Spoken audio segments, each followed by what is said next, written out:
তন্মধ্যে 1 নম্বর বড় পাপ হচ্ছে আল ইশরাকু বিল্লাহ, আল্লাহর সাথে শিরক করা। আল্লাহর সাথে শিরক করলে আল্লাহকে হেয় তুচ্ছ করা হয়। এই দেশের মাটিতে মানুষের বুঝে আকীদায় আল্লাহতে গন্ডগোল রয়েছে।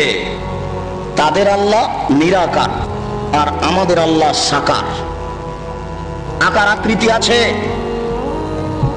তাদের আল্লাহ সর্বত্র বিরাজমান, পায়খানা ঘরেও থাকে, পেশাবখানাতেও থাকে, বাড়িতেও থাকে।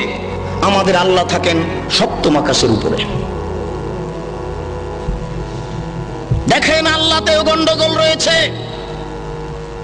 মুকশাতুল মুমিনিন গ্রন্থে লেখা আছে মানুষকে 130 ফরজ মানতে হবে। তার এক ফরজ হচ্ছে আল্লাহকে নিরাকার মানতে হবে। 3, 4, 5 এর এইসব মাদ্রাসা শিক্ষা বইগুলিতে লেখা আছে আল্লাহ হচ্ছেন নিরাকার। নাউজুবিল্লাহ, শত শত আয়াত রয়েছে যাতে প্রমাণ হচ্ছে আল্লাহর চক্ষু আছে, আল্লাহর কান আছে, আল্লাহর হাত আছে, আল্লাহর পা আছে।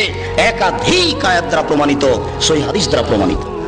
এরপরেও এক শ্রেণীর মানুষ নিজে ধ্বংসের পথে চলেছে, অপরকে ধ্বংসের দিকে টেনে নেওয়ার জন্য এরকম মন্তব্য করছে। নবীতেও গন্ডগোল। তাদের নবী হচ্ছে নূরের তৈরি আর আমাদের নবী হচ্ছেন মাটির তৈরি। তাদের নবী নূরের তৈরি, আমাদের নবী মাটির তৈরি। তৈরিগত হিসেবেই পার্থক্য। তাদের নবী মারা যাননি, জীবিত আছেন, আর আমাদের নবী মারা গেছেন। তারা তাদের নবী মারা গেছে কথা স্বীকার করে না। তাই তো তারা 12 রবিউল আউয়ালে যেখানে সেখানে ব্যানার দিয়ে বলে যে নবীজির আগমন, শুভেচ্ছা, স্বাগতম। নবী চলে আসেন, সাল্লাল্লাহু গাইতে গাইতে এক পর্যায়ে দাঁড়িয়ে যায়, ইয়া নবী সালাম আলাইকুম। মানে নবী কবর থেকে বের হয়ে চলে এসেছে। এটা মানুষের আকীদা।